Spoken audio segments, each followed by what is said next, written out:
बिस्मिल्लाहिर्रहमानिर्रहीम। अस्सलाम वालेकुम। कैप्री ट्राउज़र शलवार और स्लीव का बहुत ही यूनिक डिज़ाइन आपके साथ शेयर करने लगी हूँ। तो 3 इंच तक हमने इस फैब्रिक की जो है वो लंबाई रखनी है और चौड़ाई आपने जो भी आपकी शलवार होगी, ट्राउज़र होगा, कैप्री होगी, उस हिसाब से रखनी है। दोनों साइडों से इस पट्टी को जो है वो हमने हाफ इंच तक फोल्ड कर लेना है। इसके बाद इसको हमने इस तरह से डबल फोल्ड करना है और चाहे लेस के ऊपर यहाँ पे ग्लू लगा लें या फैब्रिक के ऊपर लगा लें। और लेस की जो सीधी साइड है वो हमने ऊपर की तरफ रखनी है। एक सूत तक इस पट्टी को मैंने बढ़ा के रखा था ताकि इसकी फिनिशिंग जो है वो बहुत ही अच्छे से आए। अब ये जो पट्टी हमने लेस के साथ रेडी की है, इसको हमने इस तरह से अपनी कैप्री के ऊपर स्टिच कर लेना है और इसके ऊपर एक नीट सिलाई यहाँ पे लगा लेनी है। सिलाई लगाने के बाद अच्छे से इसको आपने प्रेस कर लेना है। ख्याल रहे कि जब आप लेस के ऊपर सिलाई लगा रहे हो तो कपड़े को नहीं खींचना। अब ये लेस को अटैच करने के बाद दोबारा से इसको हमने सिंगल में भी प्रेस कर लेना है और डबल फोल्ड करके भी अच्छे से प्रेस कर लेना है।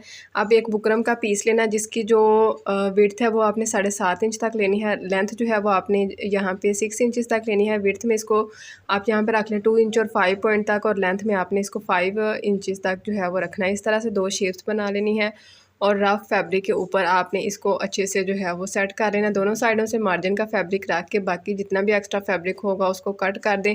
ग्लू लगा के इसको ऊपर की तरफ फोल्ड करके अच्छे से यहाँ पे प्रेस कर लें। ठीक हो गया। अब ये जो हमारा पैटर्न है ये वाला, इसको हमने अपनी कैप्री के सेंटर में रखना है। सेंटर में रख के इसकी साइडों पर इस तरह से बिल्कुल नीट हमने यहाँ पे सिलाई लगा लेनी है। वीडियो अच्छी लगे तो वीडियो को लाइक, और अगर आपने मेरे चैनल को अभी तक सब्सक्राइब नहीं किया, चैनल को सब्सक्राइब करके बेल आइकन को प्रेस कर लें ताकि जब भी मैं नई वीडियो अपलोड करूं तो नोटिफिकेशन जो है वो आपको फटाफट से इसका मिल जाए। अब इसके दरमियान से बाकी जितना भी फैब्रिक होगा वो हमने कट कर देना है और सेंटर में इसका डीप हमने कट लगा लेना है। कट लगाने के बाद अब ये देखें जितना भी इसका हाफ इंच तक हमने फैब्रिक आगे की तरफ रखा था, इसको हमने यहाँ पे बैक साइड की तरफ फोल्ड करके अच्छे से यहाँ से हैंड स्टिच कर लेना है। अब एक और हमने फैब्रिक का पीस लेना है जिसकी जो विड्थ है वो हमने 7.5 इंच तक रखनी है। लेंथ जो है वो हमने 7 इंच तक रखनी है और इस तरह से हमने ना इसमें पौने पौने इंच के प्लेट्स जो हैं वो आयरन की मदद से यहाँ पे सेट कर लेने हैं ताकि सिलाई लगाने में हमें बहुत ही आसानी रहे और हमें बार बार कपड़े को ज़्यादा सेट भी करना ना पड़े।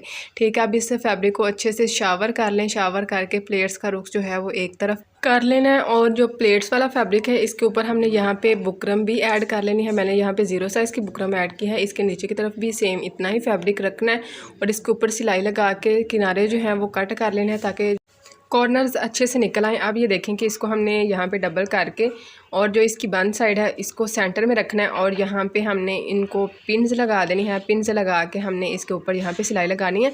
यहाँ से फैब्रिक जो है वो आपने अच्छे से सेट करके रख लेना है। इस तरह के ब्यूटीफुल सी डिसेंट सी और नई नई वीडियोज़ के लिए मेरे चैनल को सब्सक्राइब कर लें। बेल आइकन को प्रेस करके ऑल पे क्लिक कर लीजिए। अगर आपने मेरे चैनल की बाकी वीडियोज़ को विजिट नहीं किया तो बाकी वीडियोज़ को भी विजिट करें। आपको बहुत ही यूज़फुल वीडियोज़ मिलेंगी और आइडियाज़ मिलेंगे।